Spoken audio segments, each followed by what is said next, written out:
Hello friends, আমি ঝুমা তোমাদের প্রিয় আর্ট ফ্রেন্ড চলে এসেছি এটিএন বাংলার নিয়মিত আয়োজন আর্ট অ্যান্ড ক্রাফটের আজকের পর্বে।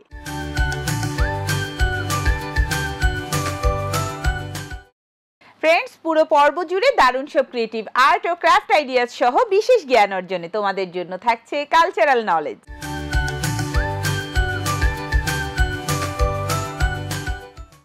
ফ্রেন্ডস, আজ আমাদের আর্ট অ্যান্ড ক্রাফট সেটে আমার সাথে আছে দুজন ছোট্ট বন্ধু তেহজিব এবং অবন্তী। হ্যালো হ্যালো আপু, কেমন আছো তুমি? আমি ভালো আছি, তোমরা কেমন আছো? আমরাও ভালো আছি। চলো তবে আমরা ছবি আঁকা শুরু করি। ওকে আপু।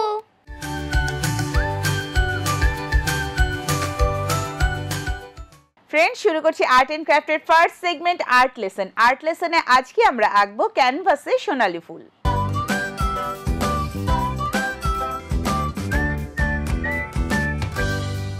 তোমরা কি সোনালী ফুল চেনো? হ্যাঁ আপু, আমি ঢাকা বিশ্ববিদ্যালয়ের সামনে দেখেছিলাম। হ্যাঁ, অনেক জায়গাতে কিন্তু আছে, তাই না? হ্যাঁ। এবং সোনালী ফুল যখন ফোটে পুরো গাছটা দেখতে কি অদ্ভুত সুন্দর লাগে, তাই না? হলুদ রঙের একদম। আচ্ছা, তোমরা কি এটা চেনো? হ্যাঁ, এটা তো ক্যানভাস। ক্যানভাস। আমরা এর আগে অনেক ছবি এঁকেছি কাগজে, তাই না? আজকে আমরা ক্যানভাসে সোনালী ফুল আঁকবো। আর এই ক্যানভাসে সোনালী ফুল আঁকার জন্য আমরা এটাতে কোনো ড্রয়িং করব না, শুধু তুলি আর রং দিয়ে আঁকবো। কেমন? ও, তাহলে তো একদম রিয়েলিস্টিক লাগবে। হ্যাঁ ছোট্ট বন্ধুরা, তোমরা যারা টিভি স্ক্রিনের সামনে দেখছো তাদেরকে একটু বলে নিচ্ছি, এই পুরো ক্যানভাসটা যদিও সাদা, এই সাদা ক্যানভাসটার মধ্যে আমরা কিন্তু আবারও সাদা রং করে নিয়েছি। সাদা অ্যাক্রিলিক কালার আমরা পুরো ক্যানভাসটার মধ্যে ব্রাশ করে নিয়েছি। তোমরা চাইলে একবার দুইবার ব্রাশ করে নিতে পারো। সেক্ষেত্রে পরবর্তীতে তুমি যেই ছবিটাই আঁকবে সেই ছবিটা খুব মসৃণভাবে তুমি আঁকতে পারবে। আমাদের এখানে সাদা কোড মেরে শুকিয়ে নেওয়া আছে। এবারে আমরা রঙে চলে যাব। আমরা একটু সবুজের গ্রেড দিয়ে নিচ্ছি।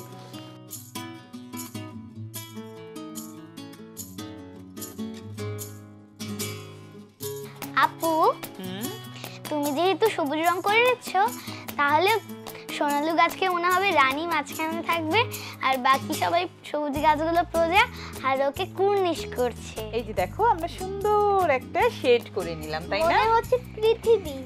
হ্যাঁ, পৃথিবীর মতন রং হয়ে গেছে। এটা শুকানোর পরে আমরা এটার উপরে ফুল আঁকবো।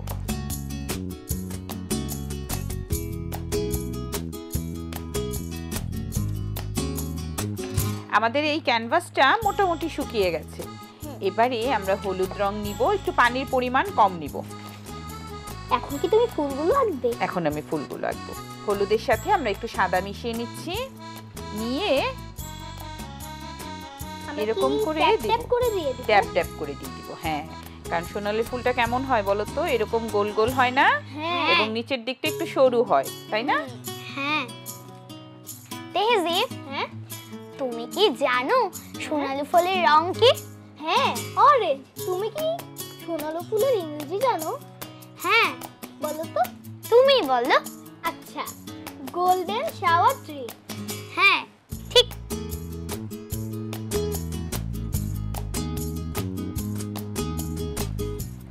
এইভাবে করে আমরা একটা বেস কালার দিই। আপু, জানো চট্টগ্রাম এবং ঢাকা বিশ্ববিদ্যালয় আরো অনেক রাস্তায় সোনালী ফুল দেখা যায়। এবারে আমরা একটা চিকন তুলি নিয়ে একটু গাঢ় সবুজ তৈরি করব। এগুলি পাতা। সোনালী গাছে যখন ফুল ফোটে বলা যায় পাতাটা দেখাই যায় না। হ্যাঁ, শুধু ফুলই দেখা যায়, তাই না? হ্যাঁ।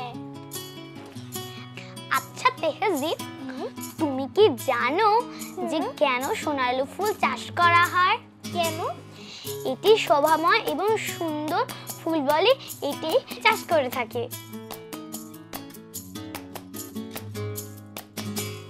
জানো আপু, এটা বর্ষাকালে এবং গ্রীষ্মকালে প্রচুর ফুল ফোটে। এটা বসন্তকাল থেকে শুরু হয়, এপ্রিল মাসে অনেক ফুল ফোটে। আচ্ছা, এবারে আমরা একদম সলিড লাইট গ্রিন যেটা সেটা নিয়ে নিব। লাইট পাতাগুলো এরকম হয় না? হ্যাঁ। তেহজিব, তুমি কি জানো যে কত মিটার লম্বা হয় সোনালু ফুলের গাছ? কত মিটারের হতে পারে?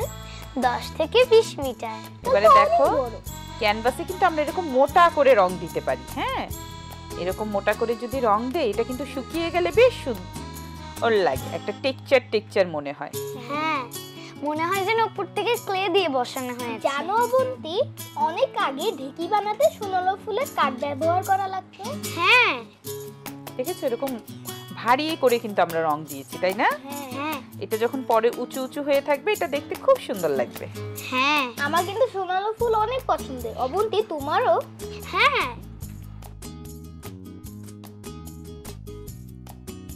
এবারে আমরা এই যে কালো খয়েরি রংটা নিব, এটার সাথে একটু নীল মিশাবো, মিশিয়ে একটা ডার্ক একটা কালার তৈরি করব। এরপরে আমরা এখান থেকে এরকম একটু ডালের মতো বোঝাবো। এই গ্যাপে গ্যাপে আমরা চিকন চিকন একটু ডাল দেখিয়ে দিব, তখন এটা দেখতে মনে হবে যে ডালে ঝুলছে, তাই না? হ্যাঁ, না হলে তো মনে হবে যে হাওয়ায় ভাসছে, তখন তো সবাই দেখে হাসাহাসি করবে। হ্যাঁ, তেহেজিব, তুমি কি জানো এই ফুল গাছের আরেকটি নাম কি? কি নাম? বানর লাঠি। অনেক অঞ্চলের মানুষদের বানর লাঠি নামে এই গাছটিকে ডাকতে শোনা যায়, কারণ এই গাছের ফুল এবং ফল এবং পাতা বানরের ভীষণ পছন্দ।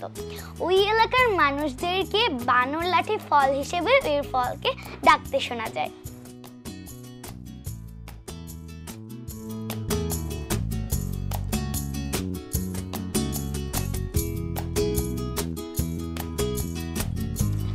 এবারে আমরা একদম উঁচুতে একটু গাঢ় সবুজ দিয়ে নিব। আপু, গাঢ় সবুজ বানাতে তো নীল এবং সবুজের মিশ্রণ প্রয়োজন, যেটা তুমি করেছো কেবল। এই দেখো নীল এবং সবুজ আমরা দিয়ে নিচ্ছি একদম গাঢ়। আপু, জানো কি মনে হচ্ছে এটা দেখে? আমার মনে হচ্ছে যে আমি এখন এটা ছিঁড়ে এখনই আমার আম্মুকে গিফট দিয়ে আসি। আচ্ছা, এই তো আমার সোনালু ফুল আঁকা শেষ।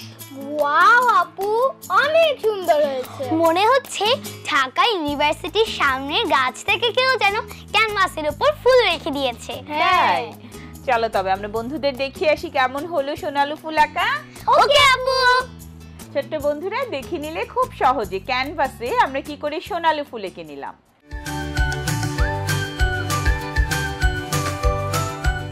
ফ্রেন্ডস, আর্ট এন্ড ক্রাফটের সেকেন্ড সেগমেন্ট ক্রিয়েট ফর ফানে আজকে আমরা তৈরি করব কাগজ দিয়ে সিংহ।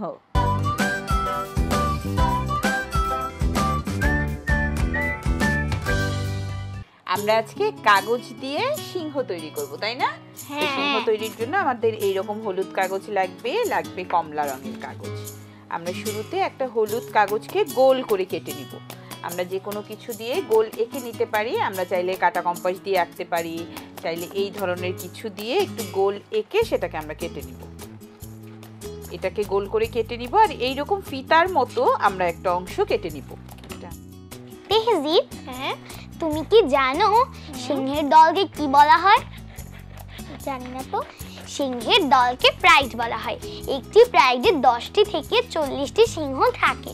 সিংহ নিজের এলাকায় অন্য মাংসাশী প্রাণী একটুও পছন্দ করে না। অন্য মাংসাশী প্রাণী থাকলে তো তার খাদ্য সেই খেয়ে ফেলবে। এই যে আমাদের গোল কাটা হয়ে গেছে, ফিতার মতো অংশ কাটা হয়ে গেছে। এবারে এই গোলটার পাশে সার্কেল করে এরকম করে কেশরের অংশটা আমাদের কেটে নিতে হবে চতুর্পাশে, ঠিক আছে?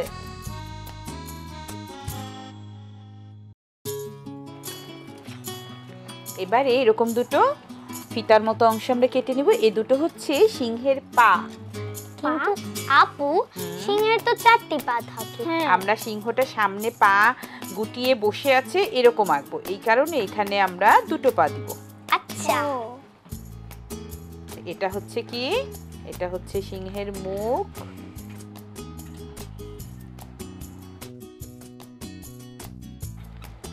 নাকটা কি পুরো ব্ল্যাক করে দিব? হ্যাঁ। ও কি হাসছে?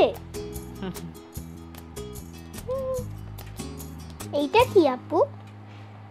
নাকের কাছে ওদের কিছু ডট ডট অংশ থাকে। এবারে আমরা এটাকে সেট করে নিব। এটা কি নরমাল আঠা দিয়ে লাগানো যাবে? হ্যাঁ, নরমাল আঠা দিয়েও লাগানো যাবে, তবে নরমাল আঠা দিয়ে লাগালে একটু সময় বেশি লাগবে। আমরা দ্রুত কাজ করার জন্য এই গ্লু দিয়ে আটকে নিচ্ছি।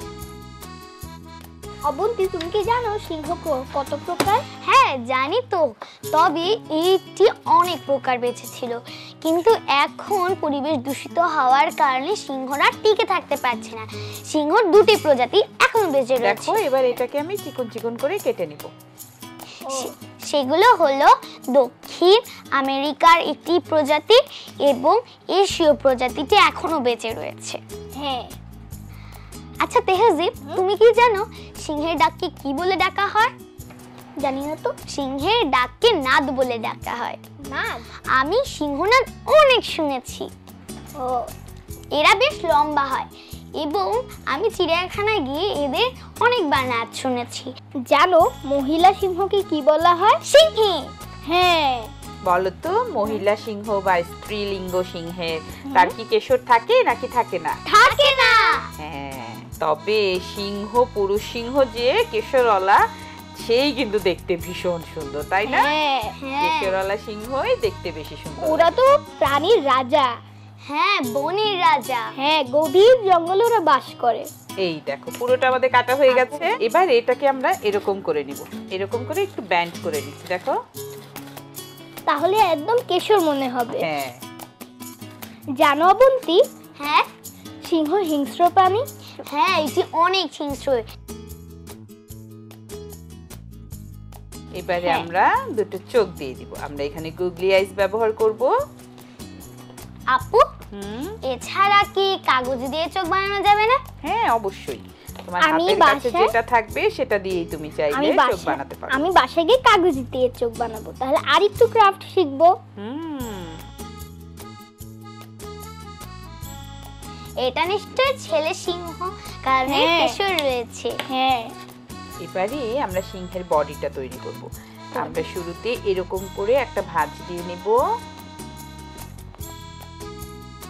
এখানে আমরা একটা মোটা করে ভাঁজ দিয়ে নিচ্ছি। ভাঁজ দিয়ে এটাকে এরকম করে ফোল্ড করে দিব।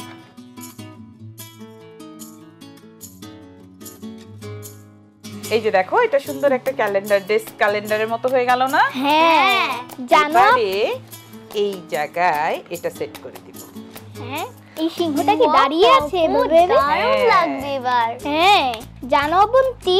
হ্যাঁ, সিংহের ধাবা অনেক শক্তিশালী। ওরা খামচি দিলে একদম ছিলে যায় মুখ। ওরা খামচি দিলে আমরা বেঁচে থাকতে পারবো না, কারণ ওদের থাবায় রয়েছে প্রচন্ড শক্তি এবং এই শক্তির দ্বারাই সে মানুষকে কামড়ে ছিঁড়ে খেয়ে ফেলে। হ্যাঁ। একটা পা আমরা দিলাম, এবারে ওই পাশে আমরা আরেকটা পা দিই। বাহ আপু, এটা দেখতে অনেকটাই ফানি ফানি লাগছে। হ্যাঁ। এবারে কি বাকি আছে বলো তো? লেজ। হ্যাঁ, এবারে আমরা সিংহের একটা লেজ তৈরি করব। তেহেজি, তুমি কি জানো যে সিংহ স্তন্যপায়ী প্রাণী? হ্যাঁ, এটা তো আমি অনেক আগে শুনেছি। ক্লাস 3 বিজ্ঞান বইয়ে এ সম্পর্কে অনেক কিছু লেখা আছে। হ্যাঁ। এবারে এই কাগজটা দিয়ে সিংহের লেজের কেশর তৈরি করব। হ্যাঁ।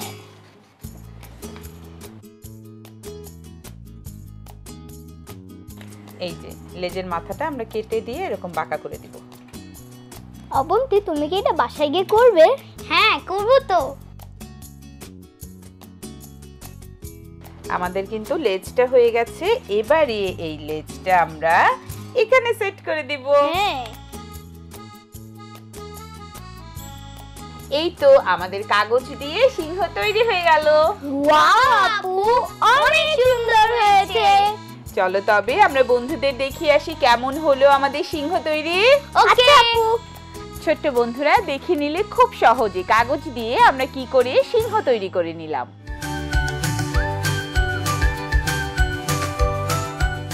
ফ্রেন্ডস, আর্ট অ্যান্ড ক্রাফটের থার্ড সেগমেন্ট কালচারাল নলেজে আজ আমরা জানব লোকশিল্পের প্রাচীনতম শাখা শঙ্খশিল্প সম্পর্কে।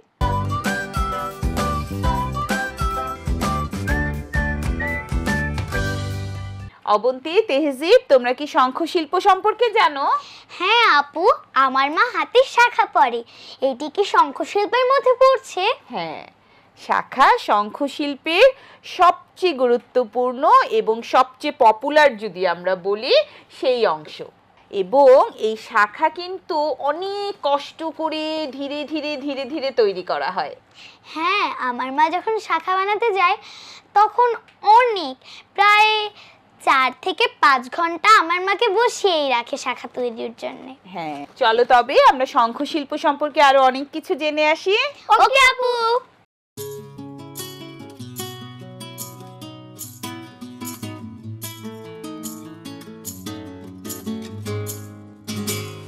শঙ্খশিল্প লোকশিল্পের একটি প্রাচীনতম শাখা। নানা পৌরাণিক অনুষঙ্গ এবং ঐতিহাসিক উপাদান এ শিল্পের প্রাচীনতার স্বাক্ষর বহন করেছে। দাক্ষিণাত্যের প্রায় 2000 বছর পূর্ব থেকে এই শিল্পের প্রচলন ছিল বলে জানা যায়। ঢাকায় বল্লাল সেনের আমল থেকে শঙ্খশিল্পের প্রচলন হয় বলে অনুমান করা হয়। 17 শতকে মুঘলরা ঢাকায় এলে শাঁখারীদের এখানে আনা হয় এবং তারা ব্যবসায়ের উপযুক্ত একটি এলাকা নির্ধারণ পূর্বক বসতি স্থাপন করে, যা বর্তমান নাম শাঁখারী বাজার। শঙ্খশিল্পের প্রধান উপকরণ সমুদ্রের বিশেষ কয়েক প্রজাতির শঙ্খ, যা শ্রীলঙ্কার জাফনা ও ভারতের মাদ্রাজের তিতপুরে পাওয়া যায়। শঙ্খের অলঙ্কার তৈরির জন্য যেসব প্রজাতির শঙ্খ ব্যবহৃত হয় সেগুলো হলো তিতপুটি, রামেশ্বরী, ঝাঁজি, দোয়ানি, মতি ছালামত, পাটি, গাড়বেশি, কাচ্চাম্বর, ধলা, জাডকি, কেলাকর, জামাইপাটি, এল পাকার পাটি, নায়াখাদ, খগা, সুরকিচোনা, তিতকৌড়ি, জাহাজি, গড়বাকি, সুরতি, দুয়ানাপাটি ও আলাবিলা।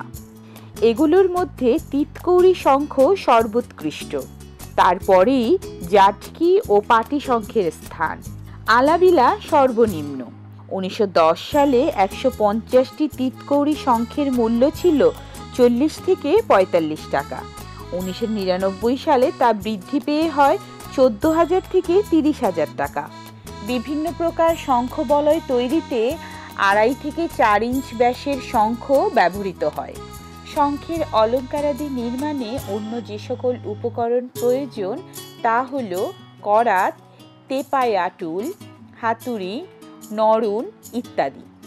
বর্তমানে শঙ্খ কেটে বলয় বের করার জন্য প্রাচীন আমলের করাতের পরিবর্তে বিদ্যুৎ চালিত এক ধরনের গোলাকার করাত ব্যবহৃত হয়।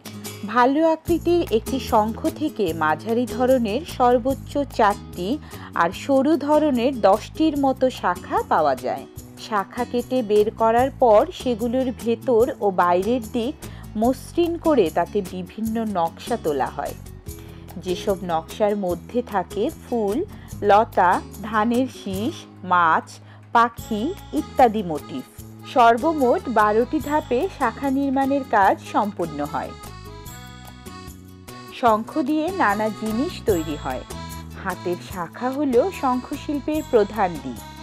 এছাড়াও কানের টপ, খোপার কাটা, চুলের ক্লিপ, শঙ্খের মালা, ঘড়ির চেন, আংটি, বোতাম, ব্রুশ, ব্যাঙ্গেল, ব্রেসলেট প্রভৃতি অলঙ্কারও তৈরি হয়। ইদানিং শঙ্খের সাহায্যে কিছু নিত্য প্রয়োজনীয় সামগ্রীও তৈরি হচ্ছে। বিশেষ এক প্রকার শঙ্খ হাইড্রোক্লোরিক অ্যাসিড ও জলের দ্রবণের সাহায্যে উজ্জ্বল করে তার গায়ে বিভিন্ন নকশা আঁকা হয়, যাকে বলে জল শঙ্খ। হিন্দুদের পূজানুষ্ঠানে জল শঙ্খে পবিত্র গঙ্গা জল রাখা হয়, আর এ ধরনের শঙ্খ ব্যবহৃত হয় বাদ্যযন্ত্র হিসেবে। এই শঙ্খে বিশেষ প্রক্রিয়ায় ফু দিয়ে মাঙ্গলিক ধ্বনি করা হয়। পূজা, বিবাহাদি অনুষ্ঠানে এরূপ শঙ্খধ্বনি অত্যাবশ্যক। ঢাকার শাঁখারী বাজার শঙ্খ কেনাবেচার প্রধান কেন্দ্র। ঢাকার বাইরে চট্টগ্রাম, ঝালকাঠি ও গৌরনদীতেও শঙ্খ ব্যবসা প্রচলিত। দেশের অন্যান্য অঞ্চলের ক্ষুদ্র ব্যবসায়ীরা ঢাকা থেকে শাখা কিনে নিয়ে প্রত্যন্ত অঞ্চলে বিক্রি করে। এছাড়া বিভিন্ন পূজা, পার্বণ ও মেলা উপলক্ষেও শাখার অলংকার বিক্রি হয়। সামাজিক অবস্থা ও মানুষের রুচিবোধের পরিবর্তনের ফলে বাংলার ঐতিহ্যবাহী এই শিল্পের ওপর বিরূপ প্রভাব পড়েছে। কেবল ক্রেতার রুচিবোধের পরিবর্তনই নয়, শাঁখারি সম্প্রদায়ের তরুণ সদস্যদের রুচি ও চিন্তায় ও আধুনিকতার স্পর্শ লেগেছে। পূর্বপুরুষের পেশা ত্যাগ করে অনেকেই এখন ভিন্ন পেশার প্রতি আকৃষ্ট হচ্ছে, ফলে শিল্পীর সংখ্যা দিন দিন কমে যাচ্ছে।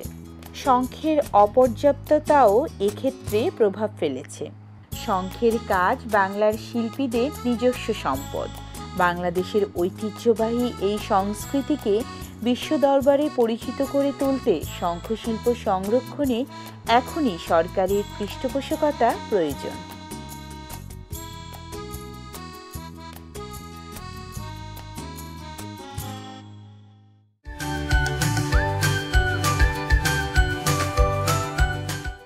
ফ্রেন্ডস, আজ আমাদের আর্ট অ্যান্ড ক্রাফট এখানেই শেষ করছি। আগামী পর্বে আবারও দেখা হবে নতুন সব ক্রিয়েটিভ আর্ট ও ক্রাফট আইডিয়াস এবং নতুন কোনো কালচারাল নলেজ নিয়ে। সেই পর্যন্ত সবাই ভালো থেকো, সুস্থ থেকো আর অবশ্যই দেশকে ভালোবেসো। Bye bye.